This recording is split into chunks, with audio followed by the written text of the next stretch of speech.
สมมุติว่าผู้บ่าวบ่อยู่ร่มอยู่ห้องนอนลงไปร่มอยู่ตารางได้บ่เนาะสนใจหรือบ่สนใจผู้บ่าวผู้ชมค่อยมีอยู่เดี๋ยวนี้นะเราว่าเราเป็นพ่อหางอยากได้มีคนลาวเราอ่ะเอาได้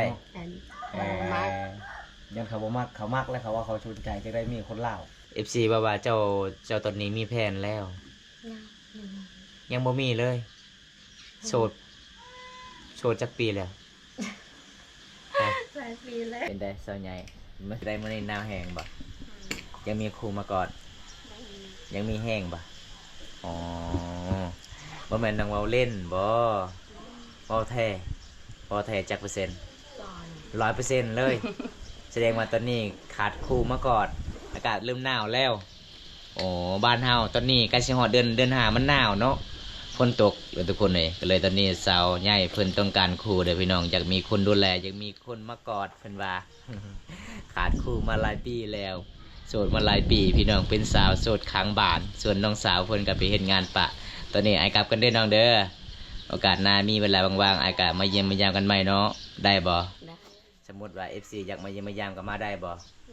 มาได้เนาะบ๊ายบายเนี่ยไอ้กลับละไปกันเด้อ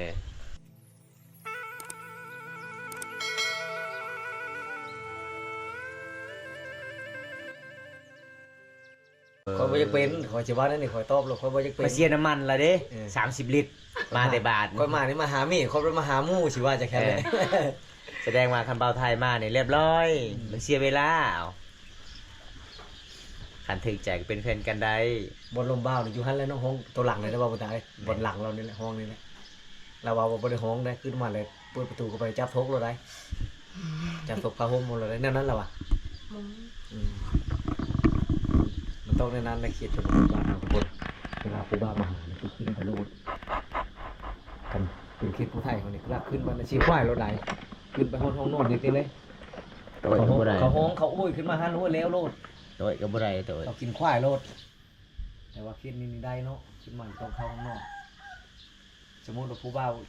ไปร่มอยู่ห้องนอนลงไปร่มอยู่ตารางได้บ่ได้เนาะแรกไปบ่ไปทำค่อยคอยสิพาจะลงลมอยู่ตารางยิ้มไปพุ่นเรายิ้มใช่ฟ้าพูดได้ทุกคนยอกน้องพอได้หัวเลยทุกคนนะน้องว่าบ่มีโทรศัพท์สีลมผู้บ่าวอะไรเดี๋ยวนี้ก็FCทักหาก็บ่ได้แล้วเนาะมันมีเงินสิแปลงมันเพ่บ่ในใดมันเฮียบ่โทรศัพท์ยังอยู่บ่มันตายบ่ในใดคือบ่เอาไปเข้าหารบ่มีเงินเอาไปป้าไว้อยู่หารพุ่นแหละเวลามีเงินเท่าไรเอาไปถามแล้วบ่ราคามันเท่าไรราคาชอมน่ะบ่ได้ถามเปิดบ่ได้เลยบ่เปิดเครื่องบ่ได้เลยเจ้าก็มีปัญหาน้ำแบตเตอรี่เนาะฉันพอเจ้าเงาตลอดเนาะมันต้องน้ำบ่ตำบิดนะมันจะเป็นนะเป็นอะไรแตกหน้าจอแตกแน่นอนโลกคิดกันนะผู้บ่าวหน้าจอแตกก็คือ500,000 กีบเดี๋ยวมันอิงตามรุ่นได้รุ่นใดโทรศัพท์เจ้า iPhone 17แพงได้ขนาด iPhone 17โทรศัพท์ก็มือสองในลาวซื้อเลยเอาผู้บ่าวมือชองไม่ได้สนใจหรือบ่สนใจหรือบ่สนใจผู้บ่าวมือชองค่อยมีอยู่เดี๋ยวนี้นะเราว่าเราเป็นพ่อหางอยากได้มีคนลาวเราอ่ะเอาบ่เอาได้ยันเขาบ่มักเขามักแล้วเขาว่าเขาสนใจจะได้มีคนลาวอย่าตื่นบ่ล่ะ FC ต่างประเทศได้เขาว่าให้เจ้าไปอยู่พุ้นอยู่ที่อเมริกาอยู่ไทย เขามาเต้งเอาเขาเฮ็ดถูกต้องตามที่ตามข้องข้างแน่อยู่แล้วบ่แม่นไปนำลาดอกต้องเขียนใบสมรสข้างในเลยไปแล้วก็ไปอยู่พุ้นเลยก็จะเป็นคนไทยแล้วมากขาเลยจะโดยค่าวอนแม่ก็บ่ฮู้เรื่องเลยบัดนี้น้องสาวคนนี้ก็เว้าไทยตลอดเลยบ่ได้ตั้งแต่คำเว้าก็จะเปลี่ยนแต่บุคลิกก็ตั้งได้คันไปไทยมาแล้วได้ท่าเต้นท่าดองสิตั้งอีกไปเห็นเขาอยู่พุ่นในเฮียนของเขาเด้ท่าย่างก็ตั้งนุ่งก็บ่จักนุ่งอีชงขาดแบบนี้ชงขาดบ่ได้ชงจะมันเป็นหยังลุ้นมันบ่ แต่เจ้าคือมักชื่อชงคาดบ่ค่อยเห็นอยู่ชง บ่แม่นน้ำเกาะบ่ชงเจ้านี่ มันขายอยู่ตลาดนี่เห็นได้เคยเห็นได้ชงบ่นี่ เคยเห็นบ่ มันคือคาดแต่ท่านได้ชื่อเขาถามเจ้าของร้านก่อนเขาว่าโมดมันว่ะ เออ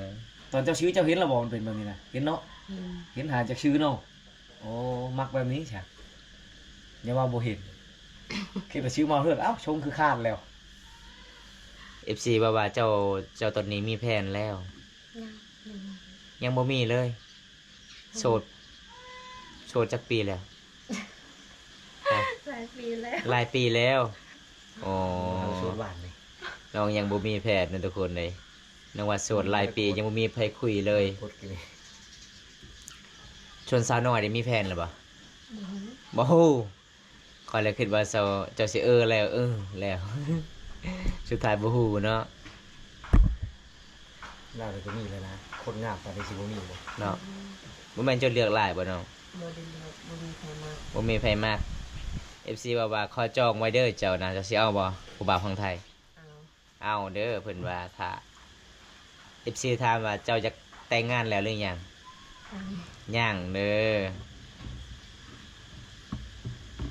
เจ้าเอาผู้เจ้าจะเอาขนมเท่าไหร่ ฮะได้สิเอาขะดองนะก็เว้าเรื่องขะดองเนี่ยลมณ์ดีตลอดเลยเด้ เรายิ้มดีเลย เออ อารมณ์ดีจากร้านเจ้าเชียง เอา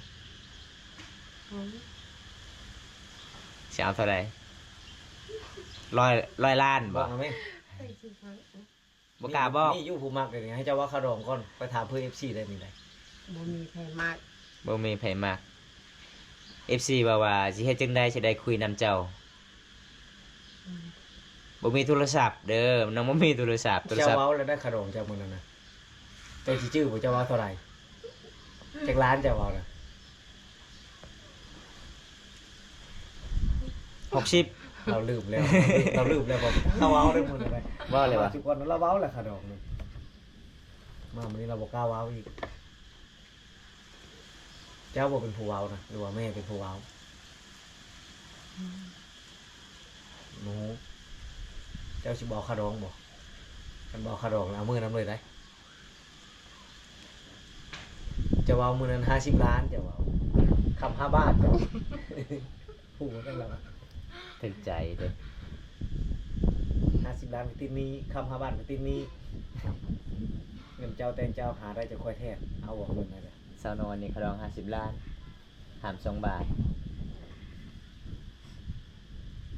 ติดหนี้ก็ได้บ่บ้านเฮามีบ่ผู้ติดหนี้บ่เขาเคยเอามีเนาะโอ้แบบแถวบ้านหมู่มีคือกันนะบ่มุตา มามื้อนี้สาวใหญ่นี่สิเงาๆนิดนึงเด้บ่มีโทรศัพท์ใส่แล้วแสดงว่าโทรศัพท์เจ้านี่คันใส่หน้าจอก็เล่นได้บ่ เล่นได้ ตอนนี้ขาดเงินสิใส่หน้าจอ ประมาณ500,000ปลายประมาณ 1,000 บาทนี่แหละ กว่า รุ่นใดโทรศัพท์เจ้าน่ะ iPhone บ่ บ่ รุ่นใดฮะ Infinix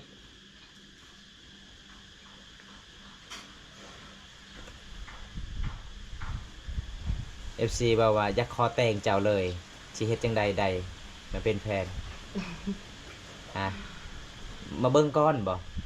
มาเบิ่งตัวจริงก่อน อืม ถ้าทึกใจก็ไปขอเลยถ้าบ่ทึกใจเป็นพี่น้องกัน ล่มกันก่อนแล้วเนาะ แต่น้ำมัน เนาะ แต่น้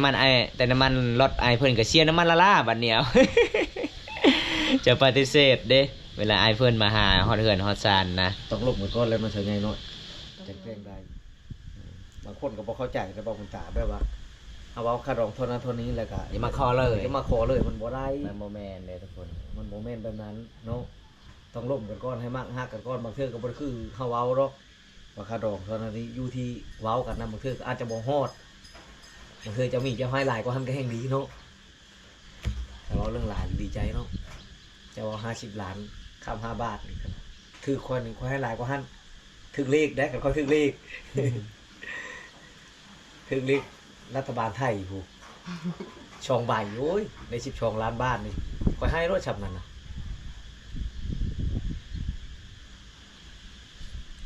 ให้หลายกว่าหันก็บ่เอากันบ่ถือใจเนาะต้องล่มกันก่อนให้มากกันก่อนแล้วทุกคนคือเว้าหั่นแหละบางคนก็ว่าอ้างไปจากแต่งอย่างเดียวบางคนนี่ก็ว่าค่าดอก10 ล้าน10 ไปล้านนี่ยังมาแต่งเลย อืม มันต้องได้ ลงคุยกันก่อน พอถือใจกันครั้งนี้มักฮักกันครั้งนี้แล้วก็ จึงมาเบิ่งตัวจริง อาจจะมาเบิ่งตัวจริงบางเทื่อก็อาจจะบ่ฮอดชำนาญช้ำกันดอกถึงอาจจะหลายกว่าหันเจ้าใหญ่นี่ชื่อเจ้าเชื่อว่าหลายกว่าหันดีบ่ ลง บ่ฮู้ชิ้นเจ้าตำให้มันหลายๆรสแต่เจ้าว่าคารองชำนาญนะเขาเอาจากชิปเปล่าพุ่นชิ้นน่ะเพื่อสิเอาชิ้นนั้นไปขายมาใช้คารองเด้ชิ้นกับพื้นหนึงโชกเชนบ่พื้นละเชนหรือพื้นโชกเชน พื้นหนึ่งจะ พื้นละเชน เพิ่นน่ะแสน พื้นละเชน 10เพิ่นก็ล้านหนึง เอาจากโชว์ชามเปล่าหนึ่งชิ้นนะให้มันลดลงมาหนึ่งแค่นี้ไปขายชิ้นน่ะเอาขึ้นฉันจะหาเงินมาได้แค่แต่งเจ้าใส่ขายชิ้นเจ้านั่นเลย ไปไอ้แม่ใช่ปะแล้วก็มาแต่ให้เออใส่บัตรบริเฮ็ดให้เฮ็ดส่วนปลูกติมันอย่างเดียว ไปเรียกว่า อารมณ์ดีตลอดเลยทุกคนสาวใหญ่เด้อพี่น้อง ไปเมื่อได้ก็ยิ้มตลอดเลยทุกคนเลยบางคนบอกว่าเป็นอย่างเนาะสาวใหญ่นี่เวลาทีมงานเฮาทามนี่สาวใหญ่คือบ่ปากบ่บอกเป็นหยังอายกล้องหรือว่าจังใด บ้านได้ไง บ่ได้อายบ่ไอ้ยังเจ้าคือเว่าเสียงค่อยๆแท้บ่ดังๆโลดคันเจ้าจะร่วมกับ FC เจ้าต้องเว้าค่อยๆแบบนี้บ่โอ้ไอ้แม่เจ้าไปหาแล้วใหม่ได้หลายเนาะ เอาคอมเมนต์มาได้เลยทุกคนเลยน้องว่าถ้าทึกใจกับคุยกันก่อน แต่ตอนนี้ติดต่อน้องบ่ได้เลยเด้อโทรศัพท์น้องมันพังแล้วเด้อพี่น้องเอ้ยบ่มีเงินจักใส่หน้าจอโทรศัพท์มันเก่าหน้าจอแตกอีกก็เลยบ่ได้ใส่โทรศัพท์เลย อยากเขียนจดหมายกับบ่ฮู้หนังสือเนาะ สาวใหญ่อีหยังก็ใหญ่เด้อทุกคนใจใหญ่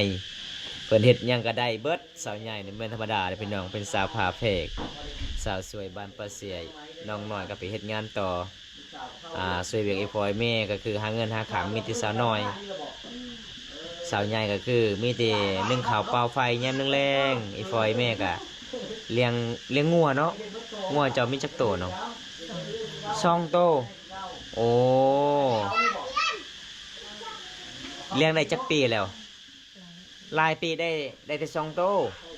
โอ้ไปใส่มัดโตหลายๆโตน่ะไปใส่มัดบ่มีหลายเลยมีแต่2 โตเบิด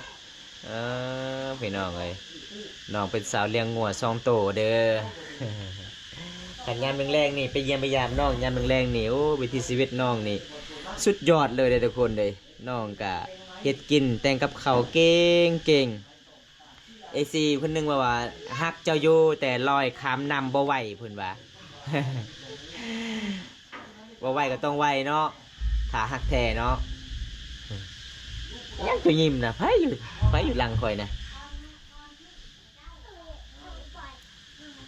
ขอบใจ FC ให้ดอกกุหลาบเนี่ย เอาแตะมาเปล่า ไผนี่นะ ลา ร้านเช้าบ่อ๋อลูกเอ้ยลูกอ้ายแสดงว่าเจ้าอยู่เฮือนมื้อนี้ก็คือเลี้ยงหลานไปพร้อมบอกเขามาเล่นซื่อส่วนอ้ายกับเอื้อยเจ้าก็คือเขาเจ้าเอากันแล้วก็คือเขาเจ้าลองปะนั่นแต่เฮือนเนาะโอ้ชนบทบ้านเฮานี่ถ้าไปเอาเมียผู้ชายนี่ลองปะให้พ่อให้แม่คำผู้หญิงได้เอาผัวบัดนี้อยู่นำพ่อแม่หรือว่าไปอยู่เฮือนผัว พัว ไปอยู่นำผัวอีกแสดงว่าไอ้พ่อแม่ก็เท่าได้สองคนเฮ็ดหยังบ่ได้บัดนี้แล้วไผสิเลี้ยงล่ะอายอีกอายเอาเมียแล้วก็คือเฮ็ดเฮือนต่างหากบัดนี้ได้สิเลี้ยงได้ข่อยเบิ่งอยู่หั่นแหละส่วนหลายนี่ผู้หญิงนี่เวลาเอาผัวนี่ปะไอ้พ่อแม่เนาะไปอยู่บ้านผู้ชายย้ายอยู่บ้านผู้ชายทำผู้ชายเอาเมียนี่ต้องย้ายบ้านต่างหากอีกแต่ตั้งบ้านตั้งเฮือนติดๆกันทุกคนเลยมันเป็นตามประเพณีของชนเผ่าบ้านเฮาถ้าอยู่นำกันก็คือพิดกันตลอดเด้ ก็เลยย้ายบ้านอยู่เป็นชั่วโมงน้องฮะก็จื้อนำกิน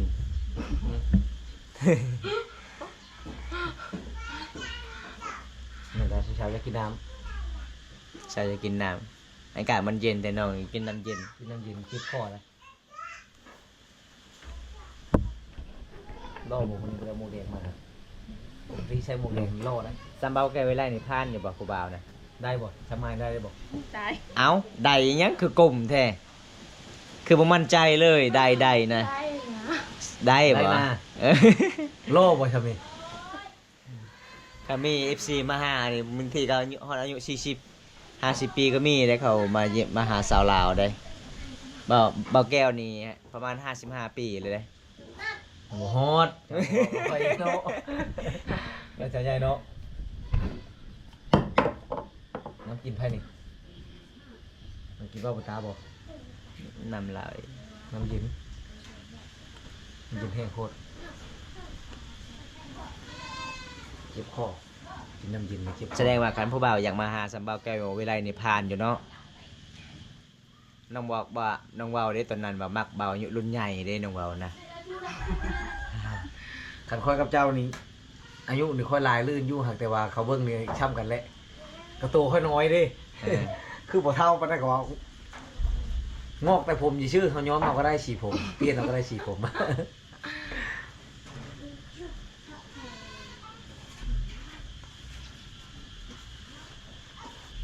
จะเลือกรถผู้บ่าวจะได้รอทำไร ได้สิมีไปนักเลย มุ้ยไผมาก เจ้าว้าวจะย่างดีมุ้ยไผมากมุ้ยไผมากเห็นกะสิมุ้ยไผมากวันอาทิตย์ป้ายใช่ไหม ตีป้ายเชตนาเหินนี่ ประกาศที่นี่ต้องการผัววันนี้ อ้าวหมอไอสิขึ้นป้ายให้ติเชตนาเหินยันทิศป้ายบักไงโลด ตอนนี้ต้องการคู่ด้วนจ้ะ ให้ท่านลงหน้านี่วันนี้มันยังไถหน้าเลย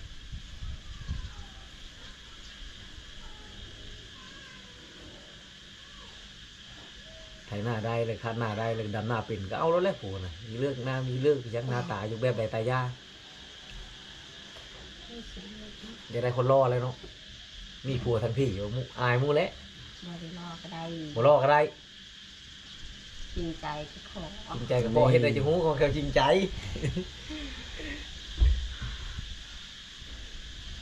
เว้าชื่อได้มันผู้เว้าบ่ถึกใจมาในฮ้อนบ่ลุก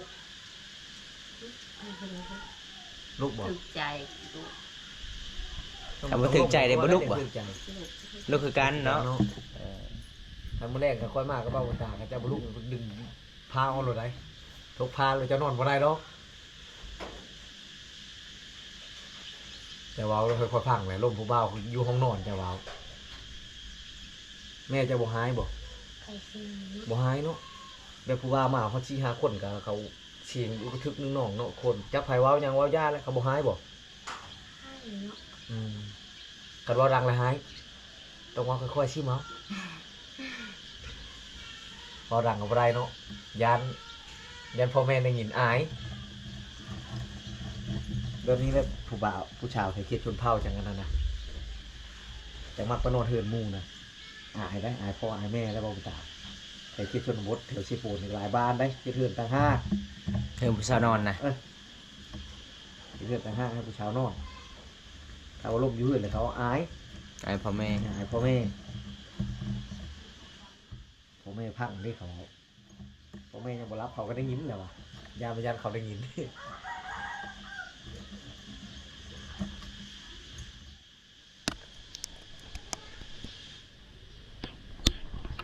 โอ้ปานนั้นมันบ่แม่นเนาะคนละอันเนาะน่ะเนาะมันบ่ติดกันกับชื่อเนาะ ใส่กันแดดเป็นบ่มันได้ก็ใช่เนาะอันนี้เจ้าใช่ในเขตใช่ไหมก็คือไปชื่อเจ้าแบบนั้นได้เจ้าสิไปทางไหนกันแดดคักแท้ ซื้อตรงนี้ ที่จะเฮือดเขาอยู่เผาเจ้ามือมือได้บ่ค่อยก็ไปใช่มือนี้เขาอยู่เผาเจ้าอยู่ในมือมือได้บ่ นี่บิ ทางไหนบ่ไปตายสิไปปลาเจ้าเลยไปนำบ่ไปแล้วเขาอยู่เผาเจ้ามือมือให้เผาอยู่บ่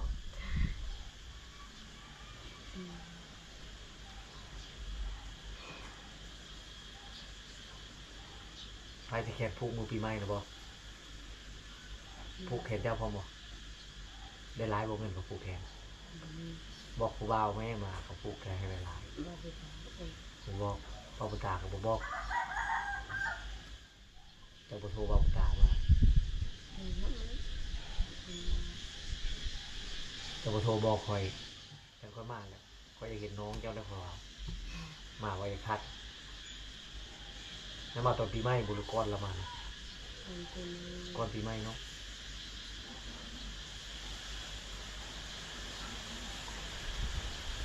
เขาจะพูดว่าทัดแล้วโอ้โหมึงเลยลมพัดนะครับประธานเมื่อกี้นี้เรียบร้อย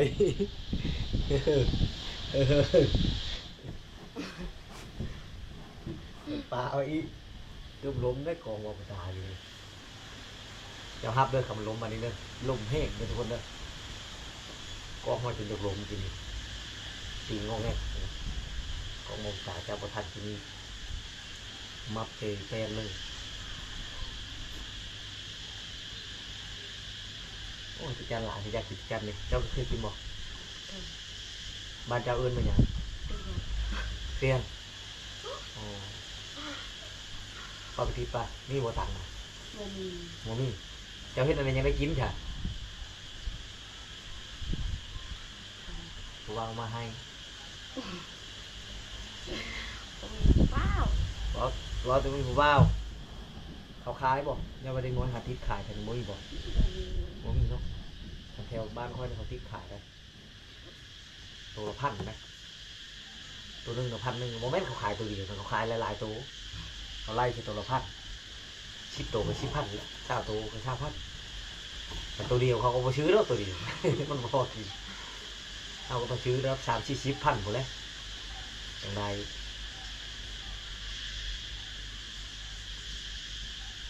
กินดิบได้แซ่บได้จำแจ่วดิบกินบ่ดิบเจ้าก็กินบ่ เป็น กินดิบปลาดิบกินหมด มาบ่ได้กิน บ่ได้กินปลาก็บ่กินกินก็บ่กินคันดิบมันก็ผู้หญิงส่วนหลายบ่กินดิบเนาะแถวชนบทเนาะบ้านก็ได้ทัดเขากินแล้วนะได้เลือดแปลงเขากินได้เลือดได้กินบ่เจ้าบ่กินเนาะ บ่ได้กิน แต่วันนี้กินแต่เลือดผู้บ่าววันนี้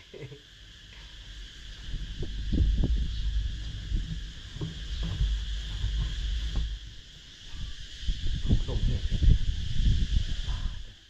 เพื่อนจะมันฉุกตอนนี้แล้วก็มันถึงเชิงฟองลมเพื่อนคือมันลมไปอยู่ใกล้กกพร้าวยังกกพร้าวงาพร้าวมะพร้าวรุกกระเทยมะพร้าวจะบอกขึ้นเอารุกขึ้นได้บอกหรือว่าช่ำชาวชนเขาเห็นชาวชนแล้วขึ้นกกพร้าวเสียเลยชาวบ้านกอกเก่งขึ้นกกพร้าวได้โมเมนต์ขึ้นได้ครึ่งนึงได้ขึ้นจนเอามะพร้าวจนได้มะพร้าวได้เราขึ้นไปเก่งเท่าไร ขึ้นมันป่ายผมพิษมะพร้าวลงมากินเฉย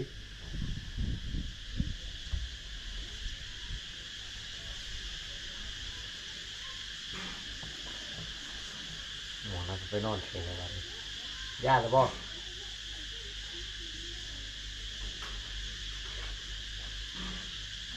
ถึงงานผมมีหอหลังหา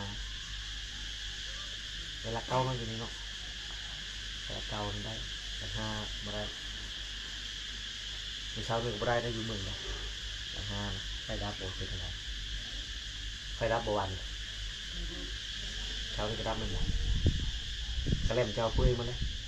ไฟดับโดนเมื่อเราบอกกระเล่มนะงั้น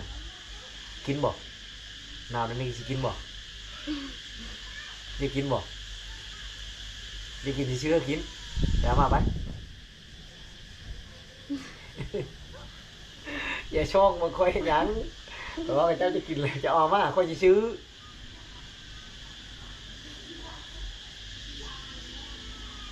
นี่บอกขนมไงครับเจ้าขายบอกขนมซื้อขนมนี่ในตะเวนก็มีบอก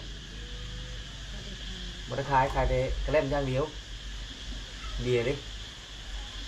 จะเป็นผู้สาวต้องขายให้ครบทั้งเหล้าทั้งเบียร์ บ่ได้ทานบ่มีเงิน ไม่มีเงินซื้อต้องมีทุนหลายเนาะขายเบียร์ผู้บ่าวที่มีกินแล้วละมือ จริงๆแล้วจะสิไปนำมันจะใช้ราคาเบียร์ได้ผูไว้ได้เขาบอกนะใจกล้าได้ตอนนั้นเลยตอนกินเบียร์ชิมๆนี่ผู้บ่าวถามว่ามากบ่อย มั่ง ตอบแล้วมากเลยตอนกินเบียร์มากแล้วเยี่ยวมากกว่าเรามากตอนเมาช่วงเมารู้ป่าวเหงาค่อยบอกมากจะตอนใดป่าวะตอนกินเบียร์ก็ตอนมากินเบียร์ความคิดคนละอย่างเลยเนาะแต่กล้าได้ตอนนั้นไปแต่ใหญ่เขาว่าถามมากบอกมากคนเลยเหรอวิทันจักได้ไรแล้วบาดนี้ เป็นได้สาวใหญ่มันสาวใหญ่เนาะอีได้มื้อนี้หนาวแห้งบ่ยังมีครูมากอด ไม่มี ยังมีแห้งบ่อ๋อบ่แม่นนางเว้าเล่นบ่เว้าแท้เว้าแท้จักเปอร์เซ็นต์ ก่อน 100%เลย